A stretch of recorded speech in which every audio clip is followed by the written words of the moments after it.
ভেনেজুয়েলায় মার্কিন সামরিক অভিযানের পর মার্কিন প্রেসিডেন্ট ডোনাল্ড ট্রাম্পের গ্রিনল্যান্ড অধিগ্রহণের প্রসঙ্গ জোরালোভাবে সামনে এসেছে। এক্ষেত্রে সামরিক পদক্ষেপের সম্ভাবনাও পুরোপুরি উড়িয়ে দেননি তিনি। এতে ইউরোপ জুড়ে উদ্বেগ তৈরি হয়েছে এবং ডেনমার্ক সহ অনেক দেশ কড়া প্রতিক্রিয়া জানিয়েছে। ট্রাম্পের নেতৃত্বে যুক্তরাষ্ট্রে সম্প্রসারণবাদী ভাবনা নতুন করে মাথাচাড়া দিলেও গ্রিনল্যান্ডকে মার্কিন নিয়ন্ত্রণে আনার ধারণা মোটেও নতুন নয়। বর্তমান প্রেসিডেন্টের বহু আগেই প্রায় ১.৫ শতাব্দী ধরে বিভিন্ন সময়ে যুক্তরাষ্ট্র এই বিশাল দ্বীপটি নিজেদের নিয়ন্ত্রণে আনার চেষ্টা করেছে, কিন্তু প্রতিবারই ব্যর্থ হয়েছে।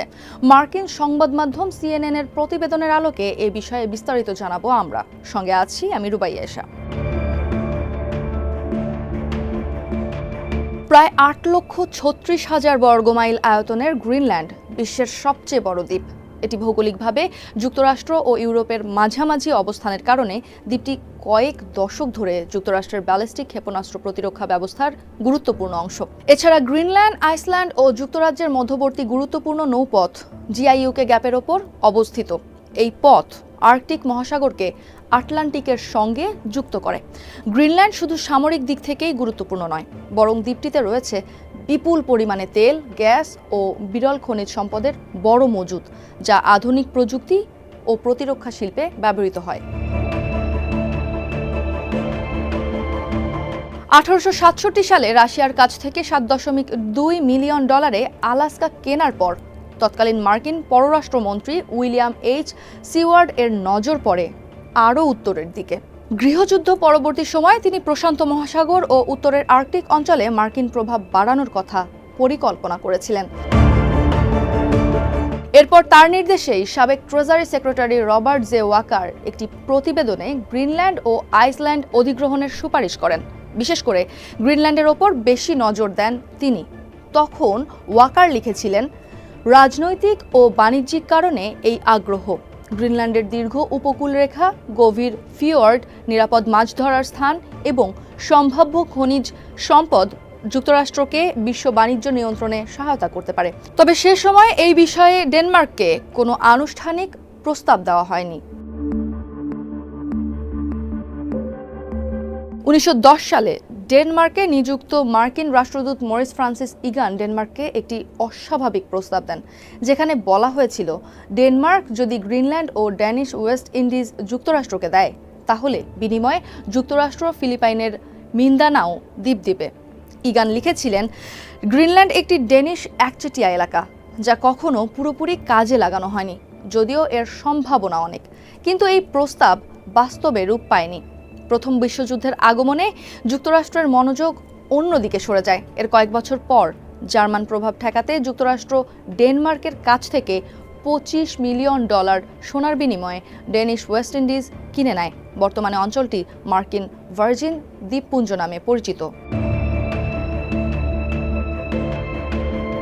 দ্বিতীয় বিশ্বযুদ্ধের সময় নাৎসি জার্মানি ডেনমার্ক দখল করলে গ্রিনল্যান্ডের প্রতিরক্ষার দায়িত্ব নেয় যুক্তরাষ্ট্র এবং সেখানে সামরিক ঘাঁটি স্থাপন করে।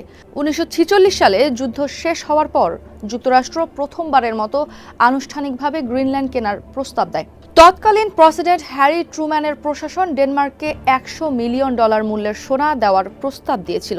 এই প্রস্তাব অনেক বছর গোপন ছিল এবং ১৯৯১ সালে ডেনিশ নথি প্রকাশের পর বিষয়টি প্রকাশ্যে আসে।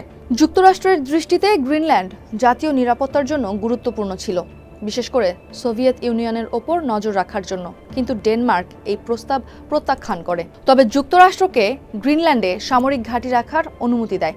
বর্তমানে সেখানে পিটুফিক স্পেস বেস নামের একটি ঘাঁটি এখনও সক্রিয় আছে। ১৯৭৯ সালে গণভোটের মাধ্যমে গ্রিনল্যান্ড ডেনমার্কের কাছ থেকে স্বায়ত্তশাসন লাভ করে।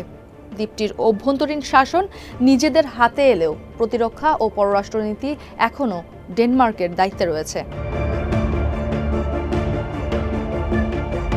২০১৯ সালে প্রথম মেয়াদে প্রেসিডেন্ট থাকাকালে ট্রাম্প গ্রিনল্যান্ড কেনার প্রস্তাব দিয়েছিলেন, কিন্তু একে একটি বড় রিয়েল এস্টেট চুক্তি হিসেবে উল্লেখ করেন। ডেনমার্ক ও গ্রিনল্যান্ড তখনই জানিয়ে দেয় গ্রিনল্যান্ড বিক্রির জন্য নয়।